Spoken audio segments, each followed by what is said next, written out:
மௌனமாகிற போது ரமணராகவும் கர்ஜிக்கிற போது விவேகானந்தராகவும் இருப்பது என் இயல்பு என தன்னை பிரகடனப்படுத்திக் கொண்டவர் சுப்பிரமணிய சதாசிவம். மலைக்கோட்டை மாநகர் திருச்சியில் பிறந்து மதராசப்பட்டினத்தில் மையம் கொண்டு தன்னுடைய ஆத்மார்த்த பேச்சுக்களால் மக்களை சிந்திக்க வைத்தவர். சொல்வேந்தர், எழுத்தாளர், பகுத்தறிவு பார்வையில் ஆன்மீக சொற்பொழிவாளர். அச்சம் தவிர், அர்த்தமுள்ள வாழ்வு, ஆனந்தம் பரமானந்தம், சமயம் ஒரு புதிய பார்வை, வெற்றி நிச்சயம் என இவரது நூல்கள் நீண்டு கொண்டே செல்கின்றன. இவரது கள்ளம் கபடமற்ற பேச்சால் கலைமாமணி விருது, சொல்வேந்தர், மறைமலையடிகள் விருது என பல விருதுகளை தன்னகத்தே கையகப்படுத்தியவர். சுகி புக்ஸ் எனும் நூல் வெளியீட்டகத்தோடு வீடியோக்கள் பகிர்வு தளமான யூடியூபில் நோயை குணப்படுத்தும் சக்தி எங்குள்ளது, 10, 11, 12 மாணவ மாணவியருக்கு வெற்றிக்கு வழி, தோல்வி தோல்வியே அல்ல, வாழ்ந்து காட்டுவோம் வாருங்கள், எதுவும் யாருடையதும் இல்லை, மனவலிக்கு மருந்து போடுங்கள் என பல உணர்ச்சி பூர்வமான காணொளிகளை ஆன்லைனில் கண்காட்சிப்படுத்தியவர்.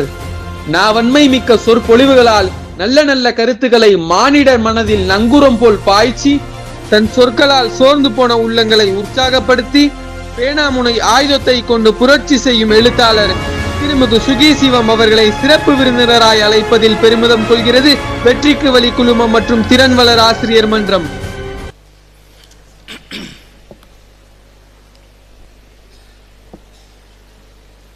யாருக்காவது தூக்கம் வருதா? தூக்கம் வர வைக்கவா? குளிச்சிருக்கீங்களா? அல்லது அது சரி, கருத்து சொல்றதுக்கு ஒரு ஆண் ஒரு பெண்ணு சொன்ன போது 2 பேரும் ஏன் பெண் வந்தீங்க? ஆண்களுக்கு கருத்து இல்லையா? இல்லை நாளைக்கு கல்யாணம் ஆனதுக்கு அப்புறம் கருத்து சொல்ற சுதந்திரம் நமக்கு இல்லை, அதனால் நம்ம இப்பவே சொல்லாம இருந்துடலாம் அப்படி இருந்தீங்களா? இதுக்கு சயின்டிபிக் ரீசன் தெரியுமா? பெண்களுக்கு மொழி மையம்னு ஒன்று கூட. பிறப்பிலேயே ஆண்களுக்கு மொழி மையம் என்பது மூளையில சிறு பகுதி, பெண்களுக்கு மொழி மையம்ங்கிறது கூட. ஒரு விஷயத்தை எக்ஸ்பிரஸ் பண்றதுல பெண்களுக்கு இருக்கிற மொழி வலிமை ஆண்களுக்கு கிடையாது. அதனால தான் சண்டை போடுறப்பெல்லாம் நீங்க தான் ஜெயிக்கிறீங்க, அவங்க பாவம் தோத்தே போயிடுறாங்க. ரைட், வாயால. அதனால தான் சப்புன்னு கை எடுத்து அப்புவான், ஏன்னா அவனுக்கு வாயால சண்டை போட தெரியாது, உடனே கை நீட்டிடுவான். முடிஞ்சு போச்சு, ஒரு லெசன் தள்ளி வச்சிருங்க. இப்போ கூட்டம் ஆரம்பம். திறன் வளர் ஆசிரியர் மன்றம், வெற்றி வழி குழுமம் இணைந்து நடத்துகிற 13வது ஆண்டு பெருவிழா. வெற்றிக்கு வழி அமைப்போம் என்கிற லட்சிய முழக்கத்தோடு ஐயா சின்னப்பன்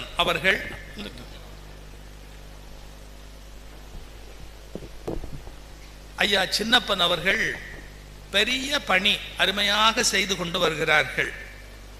அவர் தோளோடு தோள் நிற்கிற நண்பர்கள், ஆசிரியர்கள், இந்த பணிக்கு அர்ப்பணித்திருக்கிற அனைத்து பெரியோர்கள், இங்கு விருது பெற்ற 2 ஆசிரியர் பெருமக்கள், வாழ்க்கையில் வெற்றி என்ற விருது பெற இருக்கிற மாணவ மாணவியர்,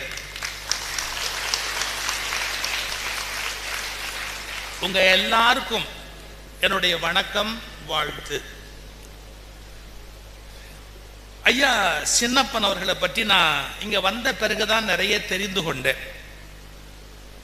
ஏழை எளிய பின்னால் நிற்கிற ஒடுக்கப்பட்ட மக்கள் அவங்க படிச்சு முன்னுக்கு வரணும். அவங்க அப்பா அம்மா அந்த பிள்ளைகளுடைய தாய் தகப்பன் பள்ளிக்கூடம் போயிருக்கிறதுக்கு வாய்ப்பு இல்லை. வயக்காட்டில் இருப்பாங்க, களை எடுத்துக்கிட்டு இருப்பாங்க, மாடு மேய்ச்சிட்டு இருப்பாங்க. அது மாதிரியான குடும்பத்திலேருந்து வர்ற பிள்ளைகள் தேர்வில் வெற்றி பெறணும், பிறகு கூடுதல் மதிப்பெண் பெறணும். பெரிய கல்வி பெறணும்னா ரொம்ப பெரிய மதிப்பெண் பெற்றா மட்டும்தான் அந்த இடத்தை போய் அடைய முடியும். இதை பத்தி எல்லாம் பல பேர் கவலைப்படாத போது அந்த ஒரு மனிதர் கவலைப்பட்டு இந்த காரியத்தை செய்ததால சின்னப்பன் இன்று முதல் பெரியப்பன் என்று அழைக்கப்படுவார். ஏன்னா அவர் சின்ன வேலை செய்யல, பெரிய வேலை செய்யறார். நான் அவருக்கு நல்லாசிரியர் விருது கொடுத்தாங்களான்னு கேட்டேன், இல்லைங்க நல்ல வேலை கொடுக்கலன்னாங்க. ஏன்னா இது மாதிரி உழைக்கிறவங்களுக்கு கொடுக்கறது குறைஞ்சிக்கிட்டே வருது. இன்னைக்கு சொல்றேன் பாருங்க, நீங்க மார்க் வாங்கணும், மதிப்பெண் பெறணும், இதெல்லாம் உங்களுக்கு பயன்படும். ஆனா நீங்க 4 பேருக்கு நல்லது பண்ணி இருந்தாதான் உலகம் உங்களை என்னைக்கும் மதிக்கும். இல்லைன்னா நீங்க எத்தனை மார்க் வாங்கினாலும் சுயநலமா இருக்கிறவங்களை உலகம் மதிக்காது. ஒரு சம்பவம் சொல்லட்டுமா? பெர்னார்ட் ஷா கேள்விப்பட்டிருக்கீங்களா? கேள்விப்பட்டது இல்லையா? இங்கிலீஷ்ல பெரிய எழுத்தாளர், ஆங்கிலேய நாட்டில் பெரிய எழுத்தாளர் பெர்னார்ட் ஷா. அந்த பெர்னார்ட் ஷாக்கு ஒரு முறை நெஞ்சுவலி, உடம்பு சரியில்லை.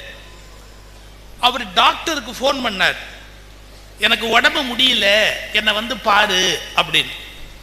டாக்டர் சொன்னாரு, இங்க சார் சவுண்டு கூட வைக்காதீங்க, எனக்கு கிளாரிட்டி தான் ரொம்ப முக்கியம், சவுண்ட் குறைச்சிருங்க. ஏற்கனவே என் கிளினிக்ல 1000 பேர் உட்கார்ந்துருக்கா, நீ இப்போ உன்னை வந்து பார்க்க வந்தா முடியாது, நீ வா. அதுக்கு பெர்னார்ட் ஷா சொன்னார், டாக்டருடைய ஃப்ரெண்டு, அறிவு கெட்டவனே, பெட்டை விட்டு என்னால எந்திரிக்க முடியல, படுக்கையில படுத்து கிடக்குறேன், டீ குடிக்கல, இன்னும் என்னால எந்திரிச்சு டீ போட்டுக்க முடியல, கதவை திறக்க முடியாதுன்னு ராத்திரியே திறந்து வச்சிருக்கிறேன், நிக்க முடியல, டீ குடிக்க முடியல, நான் எவ்வளவு கஷ்டப்படுறேன் தெரியுமா, வா அப்படின்னு. சரின்னு அந்த டாக்டர் வந்தார். பெர்னார்ட் ஷா வீடு மாடி வீடு. அந்த டாக்டர் ஏறி வந்து அவர் கையை அப்படி தளர்த்திக்கிட்டே சொன்னார், நெஞ்சு வலிக்குதுன்றார். இப்ப என்ன சொல்றது? உடனே ஒரு சோஃபால உட்காத்தி வச்சு பதறி எந்திரிச்சாரு பெர்னார்ட் ஷா. அவருக்கு விசிறினாரு, ஃபேன் போட்டாரு, ஓடி போய் கெட்டில் பத்த வச்சு அதுல டீ போட்டு டீ கொண்டாந்து கொடுத்துட்டு ஒரு ஆஸ்பிரின் மாத்திரை, அந்த மாத்திரையை தேடி கண்டுபிடிச்சு டாக்டருக்கு கொடுத்துட்டு 15 நிமிஷமா அப்படி நின்றுகிட்டே இருந்தாரு. ஆபாடா அப்படின்னாரு டாக்டர். சரியா இருக்கா? சரியா. அடுத்தாப்புல டாக்டர் ஒரு காரியம் பண்ணார். ஒண்ணு இவருக்கு வைத்தியம் பண்ணல, பைய திறந்தாரு, அவருடைய பில் புக்கு எடுத்தாரு, விசிட்டிங் ஃபீஸ் அப்படின்னு 30 பவுண்ட்ஸ், 30 பவுண்டுங்கிறது இங்கிலாந்து பணம், 30 பவுண்ட்ஸ் அப்படின்னு பில்லு போட்டு கிழிச்சு பெர்னார்ட் ஷா கையில கொடுத்து, காசை கொடு நான் கிளம்புறேன். யோ, எனக்கு உடம்பு சரியில்லை வான்னு உன்னை கூப்பிட்டா நீ வந்து இங்க உட்கார்ந்துக்கிட்டு நெஞ்ச பிடிச்சிக்கிட்டு நான் உனக்கு சிசுருட்சை பண்ணி டீ போட்டு கொடுத்து உனக்கு எல்லாம் பண்ணா எனக்கு 30 பவுண்டு பில்லு போடுறியா என்ன? அந்த டாக்டர் ஒரு வார்த்தை சொன்னார், நீ என் பேஷண்ட், என்ன கம்ப்ளைண்ட் சொன்ன? பெட்டை விட்டு எந்திரிக்க முடியலன்னு சொன்ன. இப்ப எங்க இருக்க? பெட்ல இருக்க. பெட்டை விட்டு டாக்டர் எழுப்பிட்டேன், முடிஞ்சு போச்சா? காலையிலேருந்து டீ கூட குடிக்க முடியல அப்படின்னு சொன்னேன். வர்றவன் போறவனுக்கெல்லாம் டீ போட்டு கொடுக்குற, இப்ப எனக்கு நீ போட்டு கொடுத்தியா இல்லையா? அப்போ வர்றவன் போறவனுக்கெல்லாம் டீ போட்டு கொடுக்குற அளவுக்கு ஒன்னு ஆரோக்கியம் ஆக்கிட்டனா இல்லையா? ஆமா. இப்ப நீ நல்லா தானே நின்றுகிட்டு இருக்கிற, 15 நிமிஷமா நெஞ்சு வலி எங்க போச்சு உனக்கு? ஆமா. அப்ப டாக்டர் சொன்னாரு, எவன் தன்னை பற்றியே கவலைப்பட்டு கொண்டிருக்கிறானோ அவன் வியாதியிலேயே செத்து போவான், எவன் பிறரை பற்றி கவலைப்படுகிறானோ அவனுக்கு அவனுடைய நோய் கூட தெரியாது. வாழ்க்கையிலேயே நம்ம ஆரோக்கியமா இருக்கணும்னா ஒரே வழி, மற்றவங்களை பத்தி கவலைப்படும். உனக்கு நான் என்ன சொல்லலாம்? What can I do for you? In what way I will be helpful to you? நான் உனக்கு என்ன பண்ண முடியும்? நீ எனக்கு என்ன பண்றன்னு கேட்க கூடாது, நான் உனக்கு என்ன பண்ண முடியும்? இந்த தாட் யாருக்கு வளருகிறதோ அவர்களை காப்பாற்ற வேண்டிய பொறுப்பு இந்த இயற்கைக்கு இருக்கிறது. அவர்களை அது ஆரோக்கியமாக என்றைக்கும் வைத்திருக்கும். ஏன்னா they live for others. இந்த ஒரு கருத்தை முதல்ல நீங்க உள்ள வாங்கிக்கங்க. அப்புறம் ஒவ்வொருத்தரா வர நன்றி உரை சொல்ற போது 2 குழந்தைங்க வந்து இந்த கிளாஸ் நடந்ததை பத்தி சொன்னீங்க, என்ன பலன் அப்படின்னு. நான் இப்போ உங்களுக்கு பயன்படுற ஒரு டிப்ஸ் யாராவது சொல்லியிருப்பாங்க, எனக்கு முன்னாடியே கூட சொல்லியிருக்கலாம். ஏன்னா நான் இது ஒரு 10-12 வருஷமா சொல்லிட்டு வரேன் பிள்ளைகளுக்கு. வீட்டில் நல்லா படிச்சு ப்ரிப்பேர் பண்ணி உங்க மனசுல பதிஞ்ச கொஸ்டின் எக்ஸாம்ல வரும்போது சரியா எழுதாம கரெக்டா எழுதாம அதை விட்டுட்டவங்க எவ்வளவு பேர் இருப்பீங்க? நல்ல வீட்டில் ப்ரிப்பேர் பண்ணது எக்ஸாமுக்கு வருது அதே கொஸ்டின், ஆனா நம்ம நினைச்ச அளவு அதை சரியா டெலிவர் பண்ணல, எழுதல. இந்த மாதிரி யாருக்காவது அனுபவம் இருக்கா? இல்லையா? 100% அப்படியே எழுதிடுவீங்களா? அடுத்தவங்க கையை பார்த்து தூக்காதீங்க. உங்களுக்கு பிரச்சனை இருந்தா கை தூக்குங்க. உட்கார். நன்றி நன்றி. வீட்டில் ப்ரிப்பேர் பண்ணி அதே கொஸ்டின் எக்ஸாம்ல வந்தும் எழுத முடியாம போறதுக்கு என்ன காரணம்னு உங்களை யாருக்காவது தெரியுமா? கொஸ்டின் பேப்பர்ல கொஸ்டின் இருக்கு, ஆன்சர் வீட்டில் நீங்க ப்ரிப்பேர் பண்ணது தான், படிச்சது தான். ஏன் எழுதல? சரியா எழுதல. ஏன் எழுதல? இப்ப எங்களை மாதிரி பேச்சாளர்கள் பேசணும்னு ப்ரிப்பேர் பண்ணிட்டு வருவோம். இது சிவகுருநாதன் வந்திருக்கிறார். பேச்சாளர்கள் ப்ரிப்பேர் பண்ணிட்டு வந்தா 100% டெலிவர் பண்ணமா அப்படின்னு போய் கேட்டா, இல்ல சார் நான் ஒரு குறிப்பு வச்சிருந்தேன், அது முழுசா சொல்லல, பேச முடியல, அது ஒரு மனசு ஒரு மாதிரி இருக்கு, நினைச்சதெல்லாம் பேச முடியல சார். எத்தனை பேச்சாளர் சொல்லுவாங்க தெரியுங்களா? நீங்க ப்ரிப்பேர் பண்ணீங்க, மேடையில ஏன் டெலிவர் பண்ணல? இப்ப நான் சொல்ல போறது சயின்ஸ். நீங்க எதை படிச்சாலும் உங்க மூளையில எப்படி பதியும் தெரியுங்களா? ஃப்ரீக்வன்சின்னு பேர். ஒரு வகையான அதிர்வலைகள் மூளை அதை உள்வாங்கும். நீங்க எப்படி படிக்கிறீங்களோ அதை அப்படியே உள்வாங்கும். இப்ப நீங்க அதை வெளிப்படுத்தணும்னா அதே அதிர்வலை இருக்கும்போது வெளிப்படுத்தினாதான் 100% மிஸ்டேக் இல்லாம வரும். இதை நீங்க புரிஞ்சுக்கிறதுக்கு சின்ன உதாரணம் சொல்றேன்.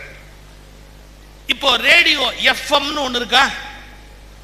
அந்த எஃப்எம்ல சூரியன் எஃப்எம்னு ஒண்ணு இருக்குது, வேற ஏதோ 98.3 ஒண்ணு இருக்கு, எத்தனையோ இருக்கு. இப்ப நான் ஒண்ணு நல்லா சொல்றத கேட்டுங்க.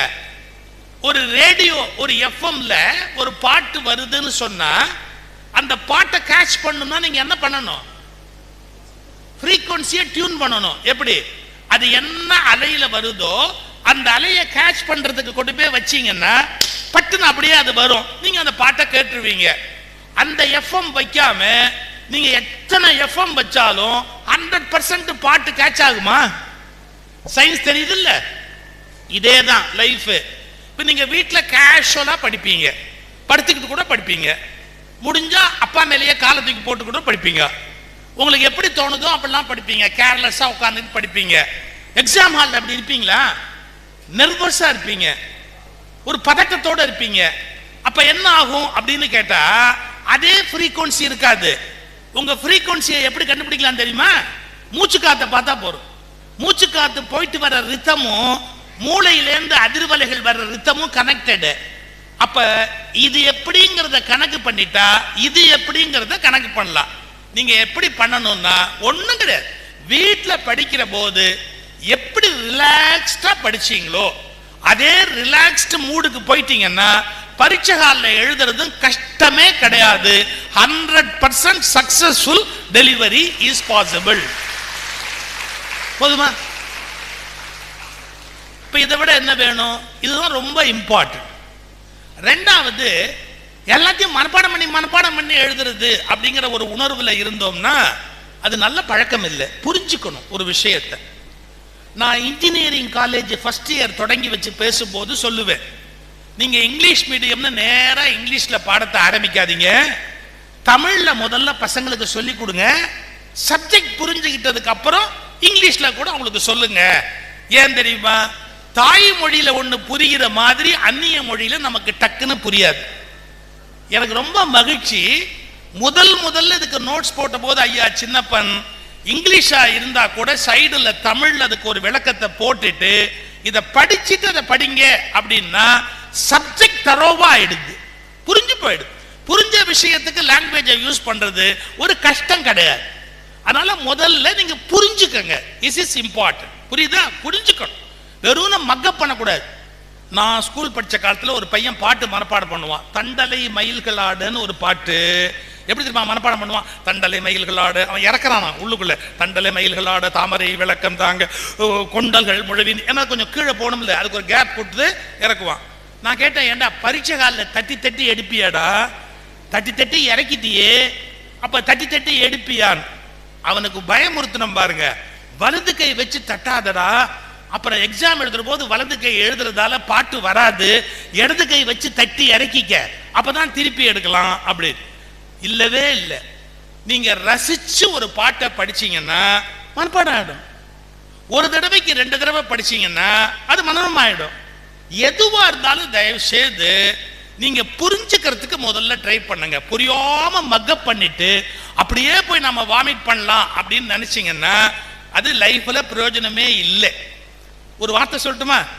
தெரியாததை தெரியாது என்று ஒப்புக்கொள்ளுகிறவன் தான் கல்விமானாக முடியும். தெரியாததை தெரியாது என்று ஒப்புக்கொள்ளுகிறவன் முட்டாள் அல்ல, அவன் தான் கல்வியாளன் ஆக முடியும். இப்ப எனக்கு போனை பத்தி ஒண்ணு தெரியாது, செல்போனை பத்தி.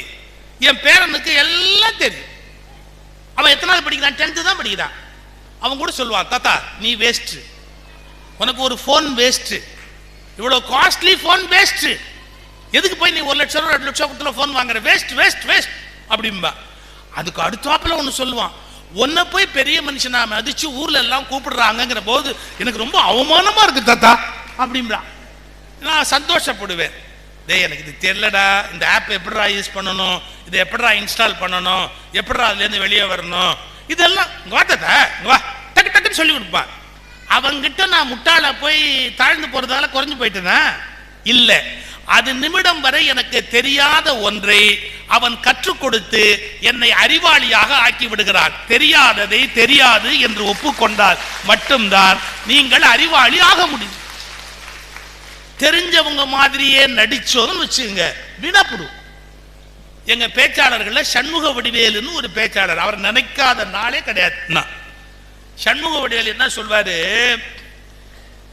அதை நான் என் லைஃப்ல நடந்ததா கொஞ்சம் மாற்றி சொல்றேன், ஏன்னா நீங்க ரசிக்கணுங்கிறதுக்காக சொல்றேன். கிளாஸ்ல உட்கார்ந்து இருக்கிறோம், எங்க வாத்தியாரு பாடம் நடத்துறாரு. அப்படி பாடம் நடத்திக்கிட்டே இருக்கும்போது ஒரு கதை சொன்னாரு. இரண்யாட்சகன் ஒரு அசுரன்டா, அவன் பூமியவே பாயா சுருட்டினான்டான்னு என்னமோ ஒரு கதை சொல்றாரு. என் பக்கத்துல உட்கார்ந்துருந்த பையன் அதை நம்புற பையன் இல்லை. அவன் என்ன கேட்டான், ஏய் இந்த மேல இருக்கிற டீப்பாய் மேல இருக்கிற துணியை சுருட்டினா இங்க நின்று சுருட்டலாம், இந்த மேடையிலேயே போட்டிருக்கிற இந்த பெட்ஷீட்டை சுருட்டினா அங்க நின்று சுருட்டலாம், இரண்யாட்சகன் என்னமோ பாயா சுருட்டினான்னு கேட்டானே, அவன் எங்க நின்று சுருட்டினான்? உலகத்தை சுருட்டினாங்கிறியே, அவன் உலகத்துல எங்க நின்று சுருட்டி இருப்பான் அப்படின்னு என்ன கேட்டான். நான் ரொம்ப வருத்தமா சொன்னேன், நானாடா சொன்னேன், நான் சும்மா உட்கார்ந்துருக்கேன் ஒன்ன மாதிரி. இந்த சொன்னவர் அங்க சௌக்கியமா உட்கார்ந்துருக்காரு, எங்க வாத்தியார காமிச்சு சொன்னவர் சௌக்கியமா இருக்கிறார். என் உயிரை ஏண்டா எடுக்கிறேன்னு பாருங்க. நாங்க 2 பேரும் பேசுறதை எங்க வாத்தியார் பார்த்துட்டார். நம்ம ஆசிரியர்களுக்கு எதை வேணாலும் தாங்க முடியும், ஆனா தன்னை தவிர யாராவது வகுப்பறையில பேசிட்டா நம்ம ஆசிரியர்களுக்கு அப்படியே ஒரு மான உணர்ச்சி ஏற்பட்டு அப்படியே துடிச்சு போயிடுவார்.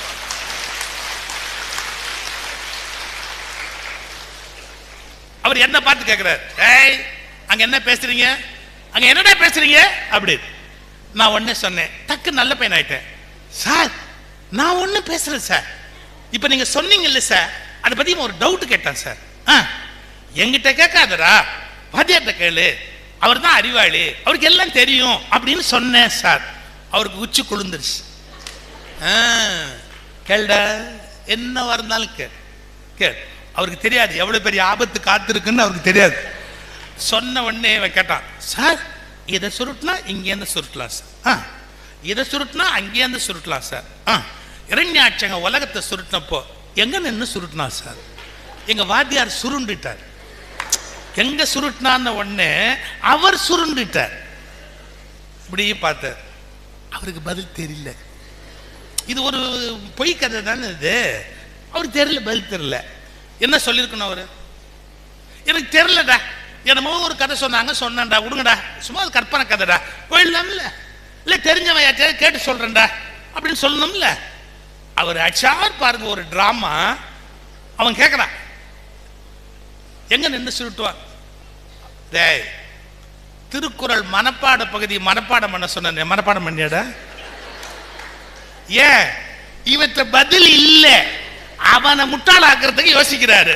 அவன் மனப்பாடம் பண்ணிருக்க மாட்டான்னு அவருக்கு தெரியும். திருக்குறள் மனப்பாட பகுதி மனப்பாடம் சொன்ன, பண்ணிட்ட நீ அப்படின்னாரு.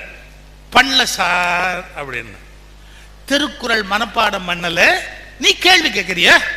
கேள்வி கேட்கறியா? நீ சொன்ன வேலையை செய்யறதுல கேள்வியா கேட்கிற? ஏறு பெஞ்சு மேல. அவன் பெஞ்சு மேல ஏறும்போது ஒரு வார்த்தை சொன்னான். என்ன சொன்னான் தெரியுங்களா என்கிட்ட? ஏய் கேள்விக்கு நமக்கு பதில் தெரியலனாலும் நாம தான் பெஞ்சு மேல ஏறணும். இந்த ஆளுக்கு தெரியலனாலும் நாம தான் பெஞ்சு மேல ஏறணும். இது என்னடா நமக்கு தெரியலனாலும் நாம தான் பெஞ்சு மேல ஏறணும், அந்த ஆளுக்கு தெரியலனாலும் நாம தான் பெஞ்சு மேல ஏறணும். என்னடா நியாயம்னா, அன்னைக்கு நான் ஒரு பாடம் கத்துக்கிட்டேன். என்ன? எனக்கு தெரியாததை தெரியும் என்று நான் பொய் சொன்னதே இல்லை. எனக்கு தெரியாது என்றால் தெரியாது என்று சொல்லிவிடுவேன். நீங்க ஒண்ணு புரிஞ்சுக்கணும், தெரியாது என்று ஒப்புக்கொண்டால் மட்டும்தான் தெரிந்து கொள்ளக்கூடிய சாளரங்களும் கதவுகளும் திறக்கும், நமக்கு ஒரு அறிவுலகம் கண்முன்பு வந்து வாய்க்கும். அப்ப நம்ம எப்படி இருக்கணும்? எனக்கு தெரியாதுன்னா தெரியாதுதான், ஆனா தெரியாதுன்னு முட்டாளா இருக்க கூடாது. வாரியார்னு ஒரு பேச்சாளர் சொல்வார். சாமி என்ன சொல்வார்னா, டிரைவிங் தெரியுமான்னு கேட்டா தெரியாதுன்னு சொல்லாத. எப்படி பதில் சொல்லணும்? டிரைவிங் தெரியுமா அப்படின்னு கேட்டா இனிமேதான் கத்துக்கணும்னு சொல்லுன்னார். இனிமேதான் கத்துக்கணும் அப்படின்னு சொல்லு. கத்து கொடுத்தா கத்துக்கிறேன்னு சொல்லு. கத்து கொடுத்தா கத்துக்கிறேங்கிறது தான் சரியான வழிமுறையை ஒழிய தெரியாதுன்னு பெருமையா சொல்லிக்கிட்டு இருக்காது அப்படின்னார். இதை நீங்க புரிஞ்சுக்கணும். நமக்கு எது தெரியாதோ அதை தெரியாது அப்படின்னு சொல்றதுக்கு நாம பழகணும். கொஞ்சம் கொஞ்சமா நம்மளை வளர்த்து கொள்ள வேண்டும். நான் ஒரு 2-3 டெக்னிக் உங்களுக்கு சொல்றேன். அது ரொம்ப முக்கியமான விஷயம். நீங்க எப்படி படிக்கணுங்கிறத அவங்க கத்து கொடுத்துட்டாங்க. காலையில அருமையா சொல்லி கொடுத்துருப்பாங்க. அவரேஜ் மார்க் வாங்குற பசங்களுக்கு ஒரு டீச்சிங் மெத்தட். நல்ல மதிப்பெண் 100க்கு 100 வாங்கணும்னா அவங்க வேற வழி கிடையாது. எல்லா குழந்தைகளும் ஒரே மாதிரி இல்லை. எல்லா குழந்தைகளாலையும் 100க்கு 100 வாங்கிட முடியாது. நான் இன்னும் தெளிவா சொல்றேன், அப்படி வாங்கணுங்கிற அவசியமும் கிடையாது. ஒவ்வொருத்தரும் ஒரு விஷயத்துல எக்ஸ்பர்ட்டா இருப்பான். யார் எந்த விஷயத்துல அறிவாளியா இருப்பான்னு யாருக்கு தெரியும்? இன்னைக்கு சொல்லட்டுமா, நமக்கு தெரிஞ்ச ஒண்ணு இன்னொன்னுக்கு தெரியலன்னா அவன் முட்டாள் இல்லைங்க. ஏன்னா அவனுக்கு தெரிஞ்ச ஒண்ணு நமக்கு தெரியாதுங்க. ஆடு மேய்ச்சிட்டு போறாரு சார் ஒருத்தர். ஆடு ஒரு படிச்சவன் திமிரா சொன்னான். என்ன சொன்னான் தெரியுங்களா? முட்டாப்பை ஆடு மேய்க்கிறான், இவன் என்னைக்கு உருப்பட போறான் அப்படின்னு திட்டுறான். அவனை கண்ணாபின்னு திட்டிட்டு இருக்கிறான். பாரு எப்படி ஓட்டிட்டு போறான் பாரு குறுக்க அப்படின்னு காரை நிறுத்தி, அறிவு கேட்டா உனக்கு இஷ்டத்துக்கு ஓட்டுற அப்படி அறிவிற்கான உணவு கேட்டா, எங்கிட்ட இருக்கிற அறிவு உங்ககிட்ட இல்லை, உங்ககிட்ட இருக்கிற அறிவு எங்கிட்ட இல்லைன்னு. என்னடா என்ன பேசுற? இந்த 100 ஆடு போகுது இல்ல? ஆமா, இந்த 100 ஆட்டுக்கு நான் பேர் வச்சிருக்கேன். ஒன்னு தொலைஞ்சு போனா கூட பேர் சொல்லி கூப்பிடுவேன். எங்க அங்க மூர்க்கனை காணும், எங்க அந்த கொம்பனை காணும், எங்க அந்த சிண்டனை காணும். ஒவ்வொரு ஆட்டுக்கும் பேர் வச்சிருக்கேன். மேய போச்சுன்னா எங்க போச்சு ஏன் காணும்னு நான் கேட்பேன். எங்க நீ 100 ஆட்டையும் நான் பேர் சொன்னா தெரிஞ்சுக்கிட்டு கூப்பிடுவியான்னு கேட்டான். நல்லா யோசிச்சு பாருங்க. நம்மளை பொறுத்த வரைக்கும் 100 ஆடும் ஒரே மாதிரி தான் தெரியுமே ஒழிய ஒரு ஆட்டுக்கு இன்னொரு ஆட்டுக்கு என்ன வித்தியாசம்னு நம்மளை மாதிரி படிச்சவனுக்கு தெரியாது. அவனுக்கு நம்ம பாட புஸ்தகத்தில் இருக்கிறது தெரியாதே ஒழிய ஆட்டின் அடையாளம் அவனுக்கு நன்றாக தெரியும். அவனுக்கு தெரிந்தது உனக்கு தெரியாது, உனக்கு தெரிந்தது அவனுக்கு தெரியாது.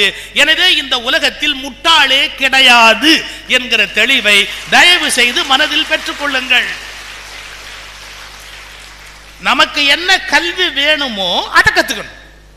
இப்ப நமக்கு என்ன கல்வி வேணும்? இதை படிக்கணும், நான் மருத்துவரா வரணும், நான் படிக்கணும் வழக்கறிஞரா வரணும், நான் படிக்கணும் பொறியியலாளரா வரணும், நான் படிக்கணும் ஒரு ஏரோநாட்டிக்கல் இன்ஜினியரா வரணும், நான் படிக்கணும் நான் ஒரு பைலட்டா வரணும். ஏதோ ஒன்று இருக்கும் நம்ம மனசுக்குள்ள. நீங்க பரீட்சை முடிஞ்சு வெளியில போற போது மொத்தம் எவ்வளவு வேலை வாய்ப்பு இருக்குன்னு யார் வீட்லயாவது கணக்கு பார்த்து சொல்றாங்களா?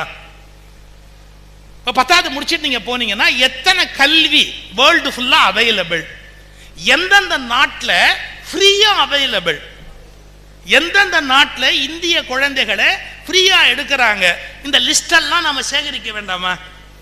நான் இப்ப சிங்கப்பூர் போயிருந்தேன். குளோபல் இந்தியா ஆர்கனைசேஷன் ஒன்று இருக்கு. அந்த குளோபல் இந்தியா ஆர்கனைசேஷன் சிங்கப்பூர்ல இருந்து மட்டும் 1000 பேரை வெளிநாடு யூனிவர்சிட்டியில் படிக்கிறதுக்கு எடுக்கிறாங்க. அவங்க வெளிநாடு அந்த யூனிவர்சிட்டியில் ஃப்ரீ மாணவர்களை எடுக்கிறாங்க. உங்க யாருக்குமே தெரியாத ஒரு விஷயம், நம்ம தூதரக அதிகாரியா அங்க இருக்கிறவர் வடக்கத்திக்காரரு. தென்னாட்டு குழந்தைகள் அந்த ஸ்கீம்ல உள்ளேயே போல எல்லாம் வடநாட்டு குழந்தைகள் 1000 பேர் அந்த ஸ்காலர்ஷிப் வாங்கி உள்ள போறாங்க. கொஞ்சம் யோசிச்சு பாருங்க. 1000 பேருக்கு வெளிநாட்டு படிப்பு படிக்கிற வாய்ப்பு இருக்குது. ஆனா அது தென்னாட்டு குழந்தைகளுக்கு தெரியவே இல்லை. இதெல்லாம் உயர் கல்வி இலவசமா படிக்கலாம். அந்த நாட்டில் போய் படிக்கிற அத்தனை செலவையும் அந்த அரசாங்கமே ஏத்துக்குது.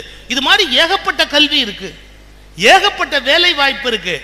யாராவது நல்ல இவரை மாதிரி ஒரு அக்கறை உள்ளவர்கள் வெளிநாடுகளில் மாணவர்கள் இலவசமாய் படிப்பதற்கு உரிய கல்விகளை பட்டியலிட்டு அதை மாணவர்களுக்கு கொடுப்பது 100 கோயில் கட்டுவதை விட அதிக புண்ணியமானது என்று நான் நம்புகிறேன்.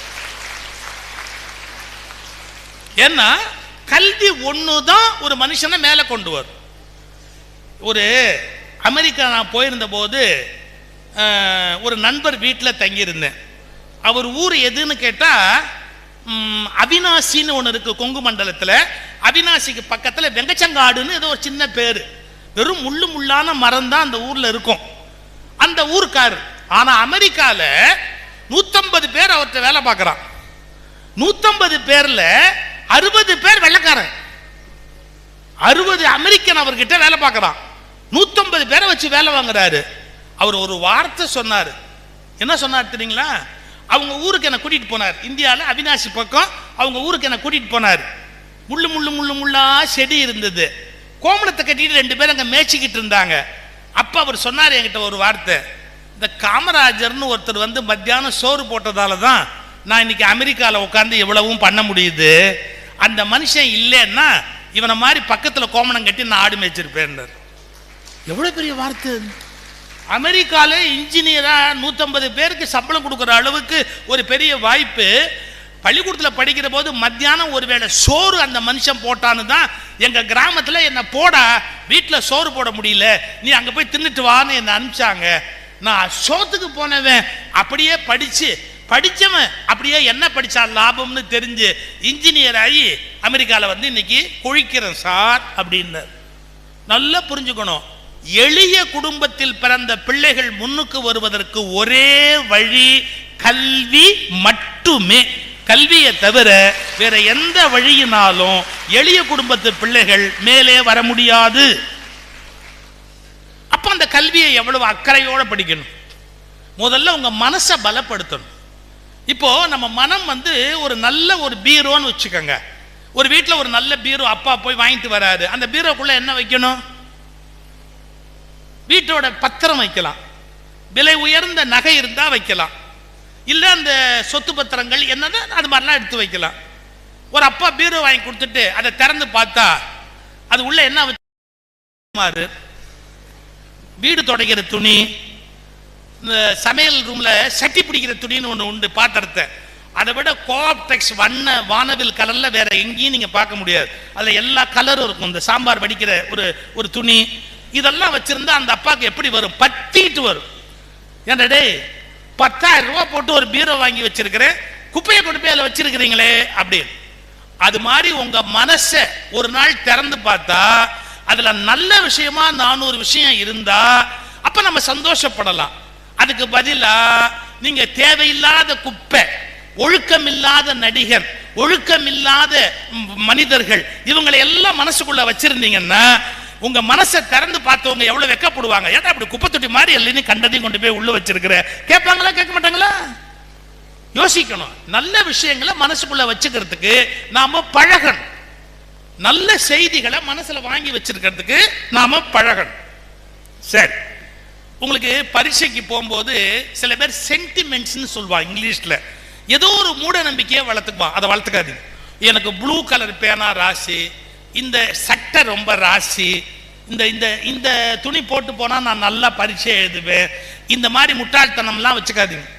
7 மணிக்கு என்ன அது ராகாலம், 8:30 மணின்னா அது இது, இந்த மாதிரிலாம் தயவு செய்து நோ சென்டிமெண்ட்ஸ். இன்னைக்கு ஒரு வார்த்தை சொல்லிட்டு போறேன், சரியானபடி உழைக்கிறவனுக்கு இந்த வருஷம் முழுக்கதுமே நல்ல நாள் நல்ல நேரம்.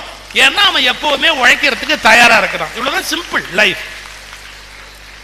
அதை விட்டுட்டு பயப்படக்கூடாது. ஐயோ அன்னைக்கு நாள் நல்லா இல்லை, ஐயோ அன்னைக்கு நேரம் நல்லா இல்லை, ஐயோ எனக்கு அந்த சில பேர் பேனா தொலைஞ்சு போயிட்டா அந்த பேனா எனக்கு ராசியான பேனா, அதுல எழுதுனா நான் ரேங்க் வாங்குவேன், அந்த பேனா போயிடுச்சு. இந்த முட்டாள்தனத்தை நிறுத்திருங்க. உன் அறிவுதான் உனக்கு வெற்றி தருகிறதே ஒழிய அந்த பேனாவின் நிறம் ஒருபோதும் உனக்கு வெற்றி தருவது இல்லை. Please B clear. ஒருத்தனை வேலைக்கு இன்டர்வியூ பண்ணாங்க தம்பி. அந்த இன்டர்வியூல அவன் நல்லா பண்ணான்.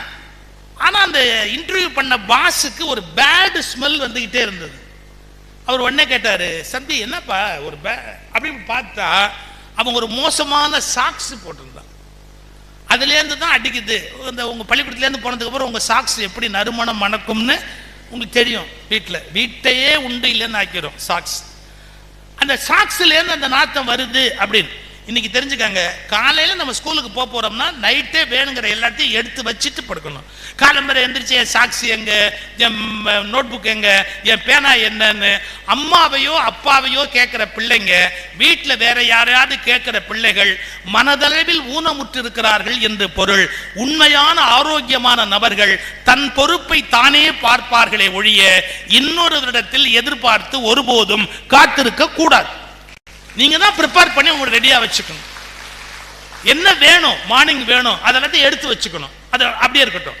இவன் சாக்ஸ் நாருதுன்னு அந்த பாஸ் கண்டுபிடிச்சிட்டார். தம்பி, you are appointed on one condition. என்ன கண்டிஷன்? நீ திங்கக்கிழமை டியூட்டி ஜாயின் பண்ணு. ஆன் ஒன் கண்டிஷன், இந்த சாக்ஸ் போடக்கூடாது, இந்த சாக்ஸ் போடக்கூடாது. திங்கக்கிழமை வந்து ஜாயின் பண்ணு. அவர் ரவுண்ட்ஸ் வரார் அந்த முதலாளி. அப்படி தோலை தட்டி இவங்க கிட்டக்கு வந்தோடனே, என்ன தம்பி நல்லா இருக்கா, வேலையெல்லாம் பார்க்குறியா? ஆமாம் சார். ஒரு 2 செகண்ட்ல அந்த ஸ்மெல் வந்தது. டேய், அன்னைக்கே நான் சொன்னேன் அந்த சாக்ஸ் நீ போடக்கூடாதுன்னு சொல்லி தானே ஒன்று அப்பாயின்ட் பண்ணேன். சார் புது சாக்ஸ் வாங்கி போட்டுருங்க சார். அந்த சாக்ஸ் இல்லை, நாருதுரா, அது இல்லைங்கிற நாருது. சென்டிமெண்டா அது ராசியான சாக்ஸ்னு பேக்கெட்லேயே வச்சிருக்கேன் சார். விளங்குவானாவன்? அன்னைக்கு தான் எனக்கு அப்பாயின்மெண்ட் வாங்கி கொடுத்து, அந்த சாக்ஸ் அவனுக்கு அப்பாயின்மெண்ட் வாங்கி கொடுத்துச்சு. யோசிக்கணுமா இல்லையா? இன்னைக்கு 100க்கு 90 பேரு பூனை குறுக்க போனா சகுனம் சரியில்லைன்றான்.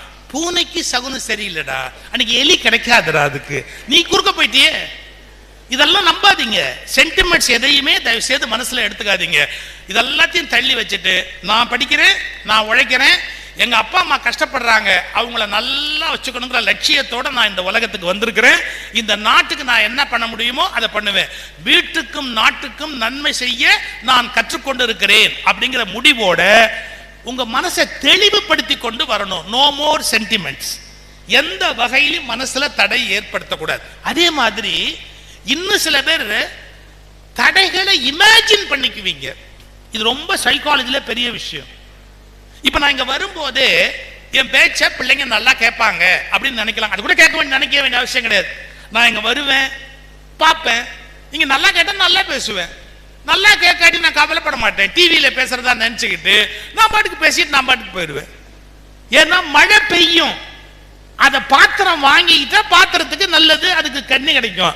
இதுக்கு மழை வருத்தப்பட முடியுமா? நாம கொட்டுறதை கொட்டிட்டு போயிடுவோம், அதோட சரி. இப்ப நான் அதை விட்டு கவலை, அந்த பிள்ளைங்க எல்லாம் ஒரு வேளை கவனி காட்டி என்ன பண்றது, 4:30 மணிக்கு ஒரு தூக்கத்துல இருந்தா என்ன பண்றது, வீட்டுக்கு போகணுங்கிற நினைப்போட இருந்தா நான் என்ன பண்றதுன்னு நானே ஒரு 100 தடைய மனசுல நினைச்சுக்கிட்டு வந்தா என் பேச்சு சரியா வருமா? தடையாயிடும். நல்ல கவனிங்க, எனக்கு நீங்கள் தடை அல்ல, உங்களை பற்றிய என் எண்ணம் எனக்கு தடை. இன்னைக்கு சொல்லட்டுமா, நீங்க பல பேரை பத்தி வச்சிருக்கீங்களே அபிப்பிராயம், அதுவும் உங்க முன்னேற்றத்துக்கு தடை. அவன் என்னை பார்த்து பொறாமப்படுறான், அவங்களுக்கு என்ன கண்டா ஆகாது, அந்த டீச்சருக்கு என்னை பிடிக்காது, எனக்கு அது சரியா இருக்காது. இப்படி எல்லா விஷயத்திலும் நீங்க சில விஷயத்தை நீங்களா உருவாக்கிக்கிறீங்களே, அங்க இல்ல, ரியலா அது இல்ல, ஆனா உருவாக்கிக்கிறீங்களே, அது எவ்வளவு பெரிய தடை தெரியுமா? நான் எது புரிய வைக்கிறதுக்கு உடனே டக்குன்னு ஒரு கதை சொல்வேன், இல்ல ஒரு இன்சிடென்ட் சொல்வேன், ஏன்னா நினைவுல அப்படியே பதியும். ஒரு போட்டி வச்சாங்க, அதாவது பூட்டு திறக்கிறதுல ஒருத்தர் ரொம்ப நிபுணன். அப்படி போய் அப்படி சாவி அப்படி போட்டு பூட்டு திறப்பா. எவ்வளவு பெரிய ஆள் பூட்டி இருந்தாலும் அவன் வச்சிருக்கிறான் 2 சாவி, அப்படி போடுவான், திறந்துடுவான். 2 நிமிஷத்துக்கு மேல அவனுக்கு ஆகாது, டக்குன்னு திறந்துடும். அவ்வளவு கெட்டிக்காரு அவன். 2 நிமிஷத்துல திறப்பான உடனே அனௌன்ஸ் பண்றாங்க. 2 நிமிஷத்துக்கு மேல ஆனா அவன் சொல்றான், நான் 5 லட்சம் ரூபாய் தர்றேன், யாராவது சேலஞ்ச் பண்ணுங்க. உடனே போட்டி வச்சா 1 லட்சம் 2 லட்சம் ஜெயிச்சுக்கிட்டே வந்துட்டான். ஒரு குரூப் என்ன பண்ணாங்க, அவனை கூப்பிட்டு ஒரு போட்டி வச்சாங்க. தம்பி, இது சாதாரண போட்டி இல்லை, வாழ்வா சாவான்னு போட்டி. உன்னை ஜெயிலுக்குள்ள வச்சிருவோம், பூட்டுக்குருவோம். அந்த பூட்டை 2 நிமிஷத்துக்குள்ள நீ திறந்துட்டு வந்தா உன் அதிர்ஷ்டம், 5 லட்சம் ரூபா கொடுப்போம். நீ திறக்கல அப்படின்னா நீ ஜெயிலே இருக்க வேண்டியதுதான், நாங்க ஒன்றும் பண்ண முடியாது, ஒத்துக்கிறியா? அவன் சொன்னான், நான் திறந்துருவேன் சார், கவலைப்படாதீங்க சார். பூட்டினாங்க, உள்ள வச்சாங்க, அவனை பூட்டினாங்க. அவன் திறக்க போறான், திறக்க மாட்டேங்க. ஒரு நிமிஷம் ஆச்சு, ஒன்று வேத்துருச்சு அவனுக்கு, அப்படியே உடம்பெல்லாம் நடுங்குது. 2 நிமிஷம் ஆகி பெல் அடிச்சிருச்சு. அச்சோ, வாழ்க்கையிலே தோத்தது இல்லையே, தோத்துட்டோமே அப்படின்னு. ஏன் சார், என்ன மாதிரியான பூட்டு சார் இது? நானும் எவ்வளவோ ட்ரை பண்ணேன். தம்பி, நாங்க பூட்டவே இல்லை. நீ பூட்டி இருந்தா தானே திறப்ப. ஆமா, நாங்க பூட்டவே இல்லை. நான் சொன்னது கற்பனை கதை இல்லை, உங்க வாழ்க்கை. சில விஷயங்களை நீங்களாக அனுமானித்துக் கொண்டு அதில் சிறை வைத்துக் கொள்ளுகிறீர்கள். அந்த கற்பனைகளை நீங்கள் விட்டுவிட்டால் மிகப்பெரிய வெற்றிகளை வாழ்க்கையில் சம்பாதிக்க முடியும். எனக்கு அந்த நாள் சரியா ஒத்துழைக்காது, அவர்கிட்ட போனா என்ன ஃபெயில் ஆக்கிடுவாரு.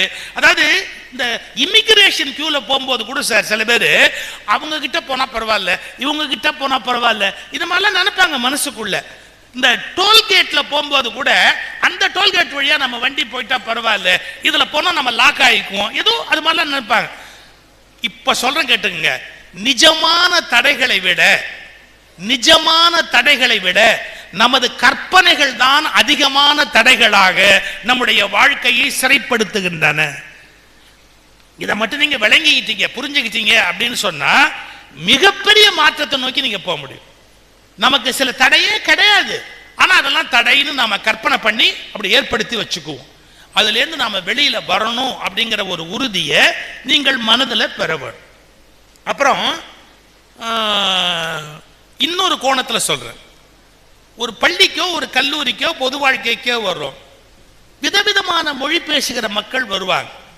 சிங்கப்பூர்ல பார்த்தா எனக்கு ஆச்சரியம், தமிழ் இருக்கு, மலேசியா மொழி இருக்கு, சிங்கப்பூர் அந்த சீனர்கள் மொழி மாண்ட்ரின் ஒரு மொழி இருக்கு, 3 மொழி இருக்கு. நிறைய குழந்தைங்க, நான் அந்த காலனி தங்கி இருக்கிற வீட்டில இருந்து வெளியே போனா ஒரு மலையா குழந்தை போகுது, ஒரு தமிழ் குழந்தை போகுது, ஒரு சீனர் குழந்தை போகுது, எல்லாம் ஒன்னா சேர்ந்து விளையாடுது. எந்த விதமான பாலிடிக்ஸ் அதுங்களுக்குள்ளே இல்லை. இருக்கும், லேசா இருக்கும் அரசியல், அது வேற, ஆனா பெரிய அளவுல இல்லை.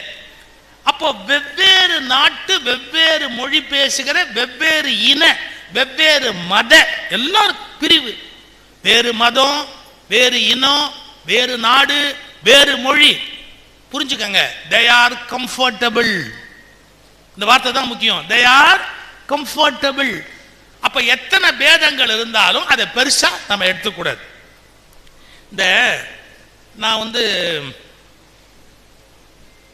வயிறு குடல் சம்பந்தமான ஒரு நிபுணர் டாக்டர் சந்திரசேகர்னு பேரு, பத்மஸ்ரீ விருது வாங்கினவர். அவர் என்கிட்ட சொல்லி ஒன்று சொன்னார். அவர் சொன்ன செய்தி ஒன்று என்னன்னு கேட்டீங்கன்னா, இந்த பல பேர் பயத்தினால இந்த கையில ஒரு கயிறு கட்டுவாங்க. இந்த இடத்துல இந்த கயிறு இது பாருங்களேன், அழுக்கா இருக்கும். இந்த கயிறு எத்தனையோ நாளைக்கு முன்னாடி கட்டின கயிறு. நீங்க வலது கையில கட்டிட்டு கை கழுவி சாப்பிடும் போது இது பாருங்க, இங்க நனைஞ்சு இந்த கயிறு இருக்குல்ல, இந்த கயிறுல இருந்து தண்ணி சொட்டு சொட்டா சாப்பாட்டுல விழும். அதை சாப்பிடுவாங்க, அவங்களுக்கு தெரியாது. தினந்தோறும் இந்த கயிறு ஈரமா இருக்கிற போது வெளியில 1000 பாக்டீரியாவை இழுத்துக்கும். அதை கழுவும் போது நம்ம சோத்துல போய் விழும். அதை நாம எடுத்து சாப்பிட்டு நமக்கு அந்த பாக்டீரியா உள்ள போய் டெவலப் ஆகுங்கிற சின்ன விஷயம் நம்ம ஆட்களுக்கு தெரியாது. உங்களுக்கு கயிறு கட்டினா ஆசையா இருந்தா கழுத்துல கட்டிங்க, கட்டிக்கிட்டே தொங்குறதான் தொங்குங்கோ, யாரும் வேண்டாம்னு சொல்லல. இது பாருங்க, இது உணவுல போய் அது விழக்கூடாது, இவ்வளவுதான் நான் சொல்ல வந்தது. இது உணவுல போய் இந்த தண்ணி விழுந்ததுன்னா அது நிறைய பாக்டீரியாவை உண்டு பண்ணி குடல் நோய் உள்ளவர்களாக இந்தியர்களை மாற்றுகிறது. நம்ம யோசிச்சோமா, யாரோ கொடுத்தான்னு ஒரு கயிறு கட்டிக்குவோம், இதை கட்டினா பரீட்சையில பாஸ் பண்ணிடலாம் அப்படின்னு. அப்படிலாம் இல்லை, நீ உழைச்செல்லாம் பாஸ் பண்ண. ஒரு பையன் கோயிலில் வேண்டிட்டு இருக்கிறான். என்ன வேண்டான்? ஆண்டவா இந்தியாவுடைய தலைநகரமா சென்னை ஆக்கிது, இந்தியாவுடைய தலைநகரமா சென்னை ஆக்கிது அப்படின்னு. நான் ஒன்று ஏண்டா அப்படின்னு, இல்லை நேற்றுக்கு பரீட்சையில் கேள்வி வந்தது, இந்தியாவின் தலைநகரம் சென்னைன்னு எழுதிட்டேன், அதை திருத்தறதுக்குள்ள யாராவது மாத்திட்டாங்கன்னா என் விடை சரியா போயிடும், அது நம்மால முடியாது சாமியால தான் முடியும்னு வேண்டிக்கிட்டு இருக்கிறேன்னா இது நியாயமா? அது நியாயமா? நாம என்ன நினைக்கிறோமோ அது இந்த உலகத்தில் நடந்துடணுமா? நாம நம்மளை தகுதிப்படுத்திக்கணுமே ஒழிய கடவுளை எதில் இழுக்கிறது அப்படிங்கிற ஒரு கணக்கு இருக்கணும். நான் இப்ப சொல்ல போற செய்தி சில பேருக்கு கொஞ்சம் ஒரு மாதிரி துணுக்குன்னு கூட இருக்கும். ஒருத்தர் சொல்றாரு, ஆண்டவரே எங்கள் குழந்தைகளுக்கு எழுதுவதற்கு எளிய கேள்விகளை தாரும்னர். ராங்.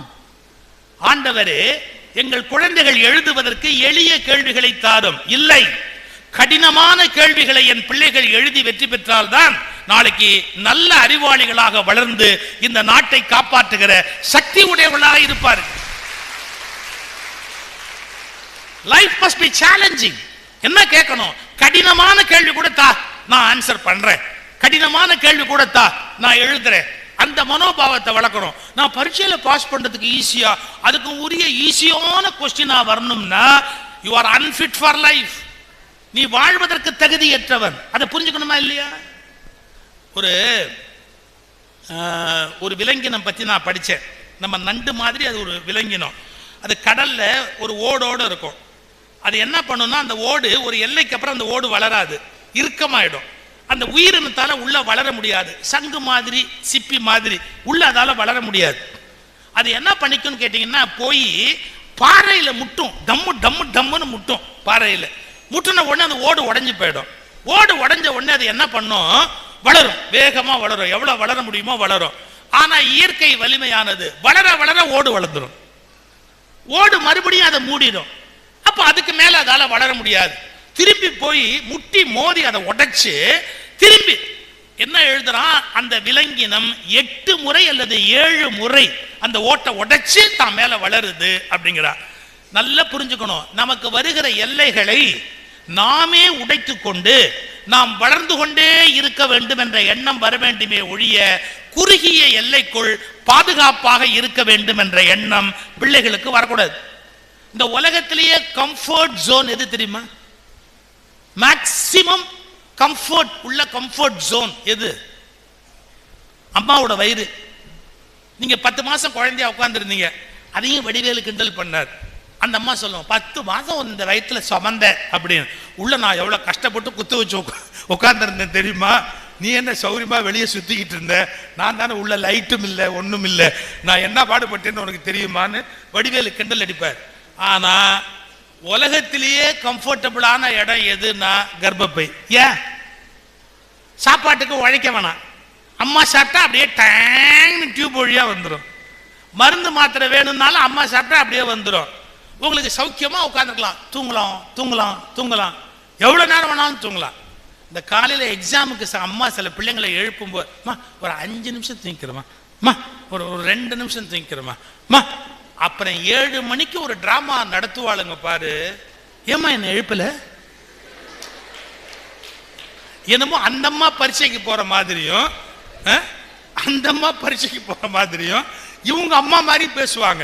என்ன எழுப்பி இருக்கலாம்ல, நான் பாஸ் பண்ணணும்ன்ற அக்கறை மட்டும் உனக்கு இருந்திருந்தா நீ என்ன எழுப்பி இருக்கலாம் இல்ல. நடிகர் திலகம் சிவாஜி கணேசன் உங்ககிட்ட பிச்சை வாங்கணும். பிச்சை எப்பேற்பட்ட நடிகர்களுக்கு தெரியுமா நீங்களா? அது ஒரு பக்கம் அப்படியே இருக்கட்டும். ஒண்ணுங்களா, இந்த குழந்தையா இருந்த போது அந்த குழந்தைக்கு சேஃப்டி செக்யூரிட்டி ஒரு பயம் கிடையாது, நல்ல பாதுகாப்பா இருக்கு. இந்த கம்ஃபர்ட் ஜோன்லயே அந்த குழந்தை இருக்கலாமா? எவ்வளவு நாள் இருக்கலாம்? 270 days to 300 days அவ்வளவுதான் இருக்கலாம் மேக்சிமம். அதுக்கப்புறம் என்ன பண்ணி ஆகணும்? கண்டிப்பா வெளியே வரணும். வெளியில வர்றதுன்னா துன்பம் தான். இந்த உலகத்துல நிறைய ரிஸ்க் இருக்கு, நல்லா புரிஞ்சுக்கோங்க. உள்ள இருந்தா சௌரியம்னு அது உள்ளேயே இருந்தா குழந்தை செத்து போயிடும். வெளியில வந்தாதான் புதிய வாழ்க்கையை தொடங்கும். உங்களுக்கு ஏற்றார் போல் உலகம் இருக்க வேண்டும் என்ற எண்ணத்தை மாற்றுங்கள். உலகத்தின் சவால்களை சந்திக்கிற சக்தியாக நான் இருப்பேன் என்பதை நீங்கள் தீர்மானியுங்கள். எவ்வளவு சவால் வந்தாலும் அதை நான் சமாளிப்பேன், நான் அதை மீட் பண்ணுவேன். அதை வளர்த்துக்கணுமே ஒழிய எனக்கு பாதுகாப்பான ஒரு ஏற்பாடு கம்ஃபர்ட் ஜோனுக்குள்ள இருக்கணும் அப்படிங்கிற எண்ணத்தை தயவு செய்து வளர்த்துக் கொள்ளாது. இன்னொன்னு, இங்க இந்த 2 பேருக்கு விருது கொடுத்த போது உண்மையில நான் நெகிழ்ந்து போனேன். நான் புகழ்ச்சிக்காக பொய்க்காக ஒரு வார்த்தை சொல்லல. பல சந்தர்ப்பங்கள்ல நான் விருது வாங்கிறது தான் பெருமை அப்படின்னு என் வாழ்நாளில் நினைச்சுக்கிட்டே இருந்தேன். இன்னைக்கு இந்த 10 நிமிஷம் ஒரு அரை மணி நேரத்துக்கு முன்னாடி சில பேருக்கு விருது கொடுக்கறது கூட நமக்கு பெருமை அப்படிங்கறத சத்தியமா நான் ரியலைஸ் பண்ணேன். உண்மை பாருங்களேன், அந்த குழந்தையோட பேசுவதுங்கிறது அந்த டீச்சருக்கு எவ்வளவு கஷ்டம். அவங்களுக்கு ஒலி ஆங்கிறத கற்றுக் கொடுக்கறதும் ஆங்கிறத கற்றுக் கொடுக்கறதும் அப்படிங்கிறத கற்றுக் கொடுக்கறதும் எவ்வளவு டஃப்பான விஷயம். இப்போ உங்ககிட்ட பேசுறதுல எனக்கு என்ன கஷ்டம் இருக்கு? நீங்க அப்படியே லட்டு மாதிரி வாங்கிக்கிறதுக்கு ரெடியா இருக்கிறீங்க, நான் சொல்லிட்டு போறேன். அந்த குழந்தைங்களால முடியாது. ஆனா லைஃப் லாங்கா அந்த டாஸ்கையே தன்னுடைய லைஃபா அவங்க எடுத்துக்கிறாங்கன்னு சொன்னா, நான் மீண்டும் ஒரு தெரசாவை இந்த இடத்தில் பார்க்கிறேன் என்பதுதான் உண்மை.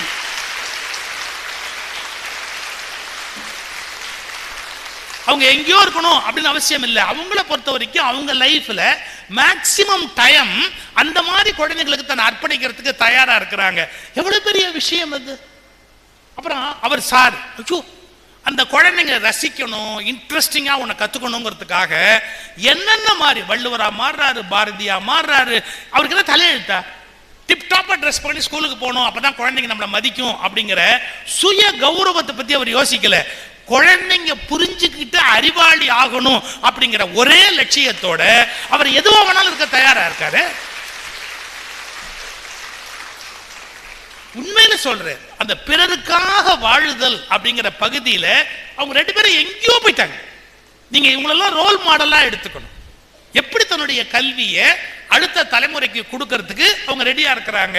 அப்படி குழந்தைகள்கிட்ட பேசுறது எவ்வளவு கஷ்டம் தெரியுமா? இந்த மாதிரி அந்த குழந்தைகளை ட்ரெயின் பண்றது. நான் இப்போ அதுக்கு கான்ட்ராஸ்டுக்காக ஒன்று சொல்லிட்டு போறேன். ஒரு பள்ளியில விழா, ஒரு பெரிய அரசியல்வாதி வர்றாரு, பதவியில் இருக்காரு ஒருத்தர். அவசர அவசரமா போகணும். அவர் கோவப்படுறாரு, எனக்கு டைம் இல்லை, வரவேற்பு சொல்லாதீங்க, தலைமை உரை வேண்டாம், யாரும் பேச வேண்டாம், நான் பேசிட்டு நான் பாட்டுக்கு புறப்படுறேன். அந்த ஸ்கூல் ஹெட்மாஸ்டர் சொல்றாரு, சார் ஒரு 2 minutes, முதல்ல எல்லா குழந்தைங்களுக்கும் ஒரு gift கொடுக்கணும். நீங்க எங்க ஸ்கூல்ல அந்த குழந்தைங்களுக்கு ஒரு gift கொடுக்கணும், கொடுத்துட்டு அப்புறமா நீங்க பேசுங்க சார். நோ, எனக்கு டைம் இல்லை, குழந்தைங்களுக்குலாம் gift கொடுக்க எனக்கு டைம் இல்லை, வெரி அர்ஜென்ட். ஆச்சு பூச்சுன்னு அவர் பாட்டுக்கு ஆரம்பிச்சார். அவர் பேசுறாரு பேசுறாரு பேசுறாரு, யாரும் ரசிக்கல, யாரும் கைதட்டல, யாரும் என்ஜாய் பண்ணல.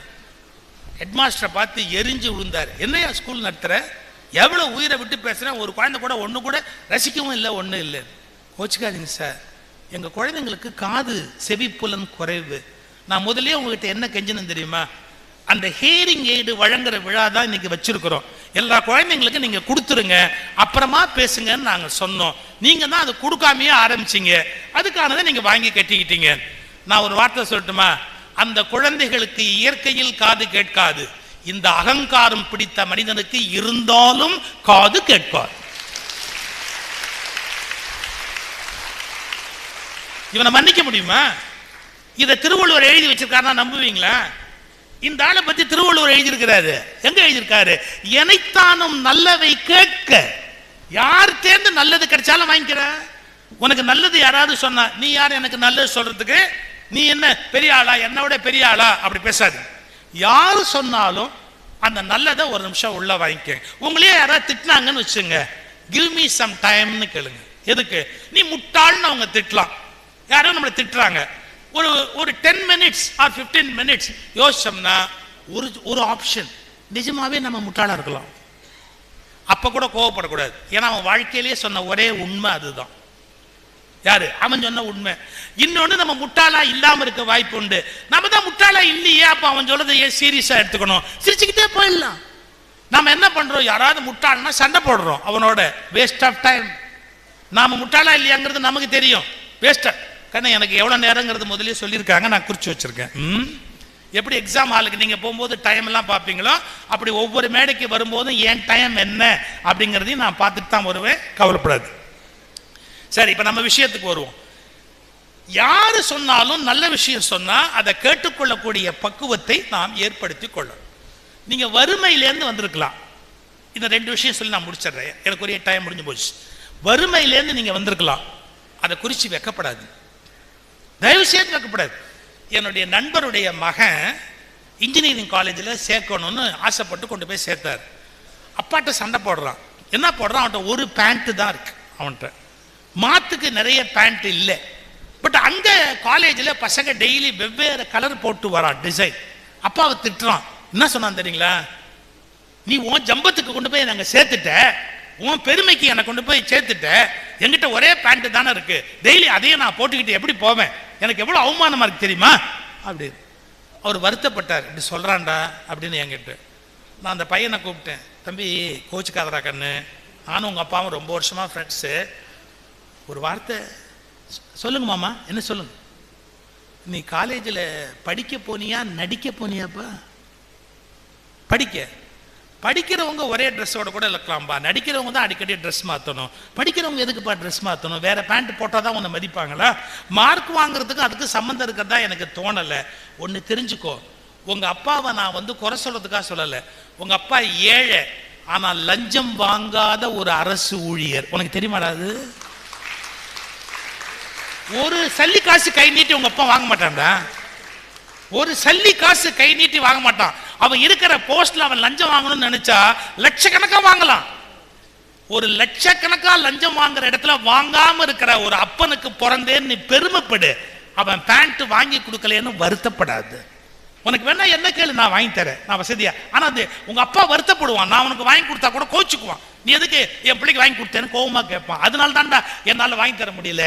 எதுக்கு சொல்ல வந்தேன், துணிமணி நம்ம ஏழையா இருந்து ஒரு வாய்ப்பு வரலாம், ஏழையோட பிள்ளைங்கிறதுக்காக வைக்கப்படாது. ஆபிரகாம் லிங்கன் அமெரிக்காவுடைய ஜனாதிபதி ஆயிட்டார். அமெரிக்க ஜனாதிபதியா பார்லிமெண்ட்ல பேசும்போது ஒருத்தர் எந்திரிச்சு சொல்றான், மிஸ்டர் லிங்கன், நீங்க ஏதோ ஜனாதிபதி ஆயிட்டேன்னு கொம்பு முளைச்சிட்டு தான் நினைக்காதீங்க, உங்க அப்பா தச்சு கொடுத்த செருப்பு என் காலில் இருக்கு. என்ன அர்த்தம்? காப்லர், அவங்க அப்பா செருப்பு தச்சவர். ஆபிரகாம் லிங்கன் அப்பா நிறைய வேலை பார்த்துருக்கிறார், மூட்டை தூக்கி இருக்கிறார். அதனால உங்க அப்பா தச்சு கொடுத்த செருப்பு என் காலில் இருக்குது அப்படின்னா. ஒரு ஜனாதிபதியை பார்த்து இப்படி சொன்னா எவ்வளவு வருத்தப்படணும், எவ்வளவு கோபப்படணும். லிங்கன் சிரிச்சுக்கிட்டே சொன்னார், என் தந்தை இறந்து 20 ஆண்டுகள் ஆகிவிட்டன, 20 ஆண்டுகளாக இன்னும் அந்த செருப்பு கிழியவில்லை என்றால் எவ்வளவு நேர்த்தியாக அந்த செருப்பை தைத்திருக்கிறார் என்று உங்களுக்கு தெரிகிறதா? அவ்வளவு சிறந்த தொழிலாளியின் மகன் என்று பெருமைப்படுகிறேன். 20 ஆண்டா கிழியாத ஒரு செருப்பை எங்க அப்பா தச்சு கொடுத்திருக்கிறார்னா அப்பேற்பட்ட ஒரு தொழிலாளியின் மகன் என்பதற்காக நான் பெருமைப்படுகிறேன்.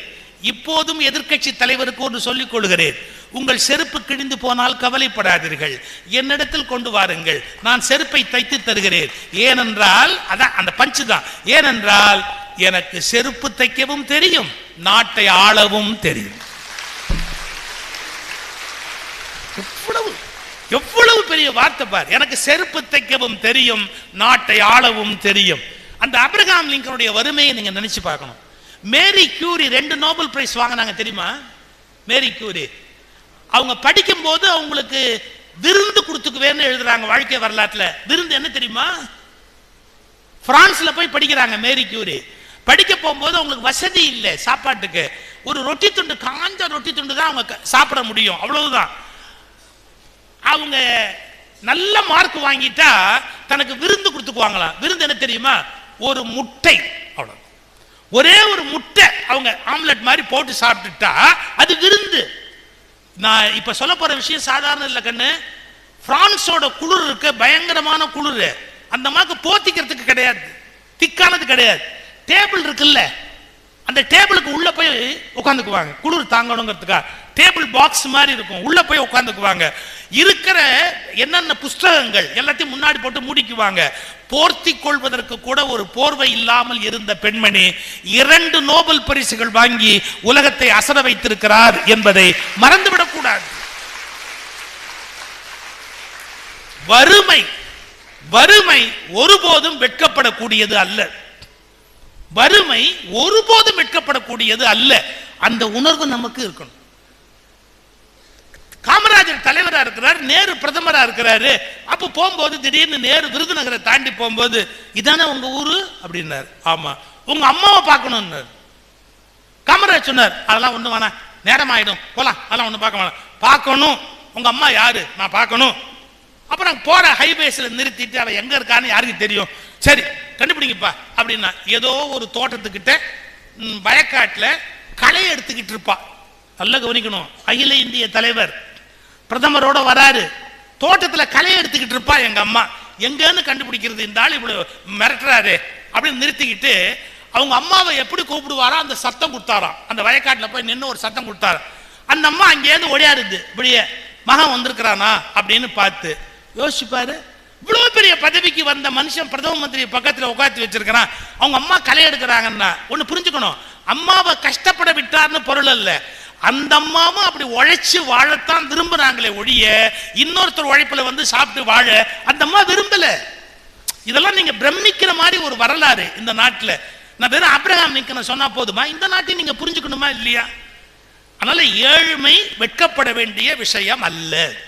மூட நம்பிக்கைகளில் சிக்கிக்கொண்டு மதிப்பெண்களை இழந்து விடாதீர்கள். இந்த உலகத்தில் தெரியாததை தெரியாது என்று ஒப்புக்கொள்ளுங்கள். யார் எது சொன்னாலும் அதை அப்படியே நம்பி வீணாகி விடாதீர்கள். எக்ஸிபிஷனுக்கு ஒருத்தன் போறான், 2 சின்ன மண்டபோடு வச்சிருக்கான், ஒரு பெரிய மண்டபோடு வச்சிருக்கான், ஒரு சின்ன மண்டபோடு வச்சிருக்கான். இது யாரோடது பாருங்க? இது வந்து வீர சிவாஜியோட மண்டபோடு. அது வச்சிருக்கீங்களா? பக்கத்துல சின்னதா இருக்கு, அது என்னன்னா அவர் சின்ன வயசுல எடுத்ததுன்னா. சின்ன வயசுல தனியா ஒரு மண்டபோட கிடைக்கும்? அப்படியா? இந்த முட்டாளை என்ன பண்றது? நீங்க யார் என்ன சொன்னாலும் தயவு செய்து நம்பாதீங்க. சயின்டிபிக்கா அது உண்மையா பொய்யா ஆராய்ச்சி. இன்னைக்கு வாட்ஸ்அப்ல வர்ற மாதிரி பொய்யும் புரட்டும் வேற எதுலையும் வராது. ஒரு அண்ட புழுகு ஆகாச புழுகு வருது, தயவு செய்து அதெல்லாம் நம்பாதீங்க. அண்ட புழுகுன்னா அர்த்தம் தெரியுமா? ஆகாச புழுகுன்னா அர்த்தம் தெரியுமா? மாட்டிக்கிட்டோம். அண்ட புழுகு ஆகாச புழுகுங்கிறமே அதுக்கு என்ன அர்த்தம் தெரியுமா? அண்ட புழுகுன்னு சொன்னா இந்த அண்டங்கள் இயங்குது இல்ல, இதுல மழை வெயிலுக்கு பகல் இயல் எல்லாம் எல்லாமே பொய்யே. அது சுத்திக்கிட்டே இருக்கிறதால சூரியன் பட்டா பகலாகுது, இதாகுது, வெயில் வருது, மழை வருது. அதாவது ஒன்று இருக்குது, அதுல ஏதோ ஒரு பொய் மாதிரி ஒன்று நடக்குது, அது அண்ட புழுகு.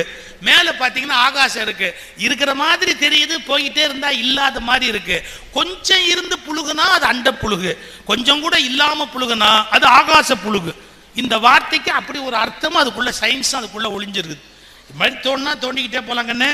ஆனா ஒன்றை மட்டும் புரிஞ்சுக்கங்க, நீங்க ஏதோ ஒரு மதம்னு வச்சிருக்கீங்களா, வீட்டில் சாமி கும்பிட சொல்றாங்களா, அது உங்க இஷ்டம், அது உங்களுடைய தனிப்பட்டது. ஆனா ஒரு மதத்தை சார்ந்தவர்கள் இன்னொரு மதத்தை சார்ந்தவர்களை காயப்படுத்துகிற வழக்கத்தை தயவு செய்து நிறுத்திவிடுங்க. That is entirely different. இன்னும் பச்சையா சொல்லட்டுமா, பள்ளிக்கூடங்களுக்கும் ஜாதிக்கும் இடையில் சம்பந்தம் இல்லை, பள்ளிக்கூடங்களுக்கும் மதத்துக்கும் இடையில் சம்பந்தம் இல்லை, பள்ளிக்கூடங்களுக்கும் ஜாதி இன உணர்வுகளுக்கும் சம்பந்தம் இல்லை. அந்த வயது படித்து கல்வியை வளர்த்துக் கொள்வதற்கான அறிவு மட்டுமே. அந்த தூய்மையை உங்கள் மனதளவில் நன்கு பேணுங்கள். அது ஒரு பெரிய விஷயமா எடுத்துக்கிட்டு எக்காலத்திலும் எந்த விதமான சண்டைகளையும் தயவு செய்து வளர்த்துக் கொள்ளாதீர்கள். இதெல்லாம் நான் சொல்றதுக்கு ஒரு நல்ல வாய்ப்பு. இப்படி ஒரு அருமையான மாணவ செல்வங்களை எதிரில் கூட்டி வச்சு ஒரு நல்ல வாய்ப்பு, இது மாதிரி கிடைக்கிறது ரொம்ப கஷ்டம். நீங்க எல்லாருமே தேர்வில் ஜெயிச்சு அதுக்கு அடுத்த தேர்வு இப்போ எழுதியிருக்கிறீங்க, சாதாரணமான விஷயம். கண்டிப்பா நீங்க 600 பேருமே பிரில்லியன்ட்ங்கிறது நிரூபிக்கப்பட்ட விஷயம். ஆனா அந்த பிரில்லியன்ஸ்ங்கிறதுல இன்னும் ஷார்ப்பா உங்களை தேர்ந்தெடுத்து உங்களை ஊக்குவிக்கிறதுக்காக இந்த ஏற்பாட்டை பண்ணியிருக்கிறாங்க. உண்மையை நான் மகிழ்ச்சி அடைகிறேன். எத்தனையோ விழாக்கள்ல போய் நான் பேசினா கூட இன்றைக்கு அடிமட்டத்தில் இருக்கிற மாணவர்கள் படிப்பதற்காக வழிவகுத்து அதை ஏற்பாடு பண்ணியிருக்கிற இந்த அமைப்பில் நான் கலந்து கொண்டதை என் வாழ்நாளில் ஒரு மிகப்பெரிய சிறப்பாக சிறந்த நாளாக இந்த நாளை நான் நினைக்கிறேன். இந்தியா உங்களை நம்பி இருக்கிறது, உலகம் உங்களை நம்பி இருக்கிறது, பெற்ற தாய் தந்தை உங்களை நம்பி இருக்கிறார். என்னைக்காவது முடிஞ்சா உங்க அம்மா கைங்களை பாரு, அம்மாவோட கையை பாரு, எத்தனை உழைப்பு தெரியுமா, எத்தனை உழைப்பு தெரியுமா. நம்ம அம்மா எல்லாம் எல்லா பிள்ளைகளுக்கும் தோசை சுட்டு போட்டு மாவை அரைச்சு துணியை துவைச்சு படாத பாடுபட்டு அந்த அம்மா செஞ்சிருக்கிறத ஒரு நாள் யாராவது உங்க அப்பா கால் பார்த்துருக்கீங்களாடா? உங்க அப்பாவோட அந்த கணுக்காலுக்கு கீழே இருக்கிற கால் யாராவது ஒரு நாளாவது உங்க அப்பாவோட காலை பார்த்துருக்கீங்களாடா? டேய், வெடிப்பு விட்டுருக்கோம், வயல்லையும் வரப்புலையும் நடந்திருப்பாரு, செருப்பு வாங்க முடியாம போயிருக்கோம். அப்பாக்களுடைய பனியன்கள் பொத்தலோடே தயாரிக்கப்படுகின்றன அப்படின்னு ஒருத்தன் கவிதை எழுதினான். அப்பாவுடைய பனியன்கள் மட்டும் பொத்தலோடே தயாரிக்கப்படுகின்றன அப்படின்னு.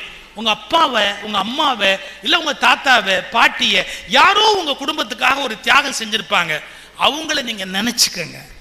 நீங்க எங்கோ இருக்கிற கோயில போய் எங்கேயோ இருக்கிற சாமியை பார்க்கறத விட கண்ணுக்கு எதிரில் இருக்கிற அப்பனும் ஆத்தாளும் தாத்தாவும் பாட்டியும் நம்முடைய நடமாடுகிற தெய்வங்கள் அப்படிங்கிற உணர்வை மனசுல ஏற்படும்.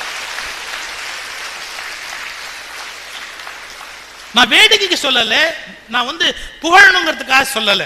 அவங்க கோபக்காரங்களா இருக்கலாம், அப்பா கொஞ்சம் குடிக்கிறவரா கூட இருந்திருக்கலாம், ஏதோ 2 தப்பு நடந்திருக்கலாம், நான் இல்லைன்னு சொல்லல. எப்படி இருந்தாலும் நம்ம அப்பா அம்மா மட்டும் எப்படி தெரியுமா, நாட்டை வித்து, காட்டை வித்து, கழனியை வித்து, தங்கத்தை வித்து, தாலியை வித்தாவது பிள்ளைங்களை படிக்க வைக்கணும், பிள்ளைங்களை படிக்க வைக்கணும் மட்டும்தான் நினைப்பாங்க. இந்திய பிள்ளைகளை போல, இந்திய பெற்றோர்களை போல ஒரு மிகப்பெரிய தெய்வங்களை பெற்ற இந்திய பிள்ளைகளை போன்ற பிள்ளைகள் உலகம் எங்கும் தேடினாலும் கிடைக்க முடியாது. நான் வெறும் புகழ்னு சொல்லலடா. 15 வயசு ஆயிட்டா அமெரிக்கால அப்பவும் வீட்டுல வச்சுக்க மாட்டான், தெரியுமா உனக்கு? 15 வயசு ஆயிட்டா பையன் வெளியில போய் சம்பாதிக்கணும், போய் பப்புல கிளாஸ் கழுவணும், டீ கடையில போய் வேலை பார்க்கணும். அமெரிக்கால சரவண பவன் இருக்குது, ஹோட்டல் சர்வரா இருக்கிறதெல்லாம் யாருன்னு பாருங்க, பள்ளிக்கூடத்து பையன். 3 hours ஒர்க் பண்ணணும், $15 ஒரு மணி நேரத்துக்கு சம்பளம், $45 சம்பளம் வாங்கிட்டு அவன் போகணும், தெரியுமா? $45 அவன் வாங்கிட்டு அவன் படிக்கணும். உங்க அப்பா அம்மா உங்களை வேலைக்கு அனுப்புவாங்களா? யார் வீட்லயே போய் மாடு மேய்க்க அனுப்புவாங்களா? அனுப்பல. நீ மார்க் வாங்கணும், நீ படிச்சு மேல வரணும், நீ டாக்டர் ஆகணும், நீ பெரிய புகழோட வரணும். இப்படி உனக்காக வாழுகிற தாய்க்கும் தகப்பனுக்கும் துரோகம் பண்ணாது. ஒரு நாள் கூட துரோகம் பண்ணிடாது. அதன் பிறகு அதுல இருந்து நம்ம மீண்டு வருவது சுலபமே இல்லை. அதனால அவங்களை ஏமாத்தாதீங்க, வீட்டை ஏமாத்தாதீங்க, நாட்டை ஏமாத்தாதீங்க. ஒரு மிகப்பெரிய பொற்காலத்தை கட்டி அமைப்பதற்குரிய தகுதி, ஆற்றல் உங்களிடத்தில் இருக்கிறது. நீங்கள் அதை சாதிக்க வேண்டும். வெற்றி உங்களுக்கு உண்டாகும். எங்கள் கனவிலும்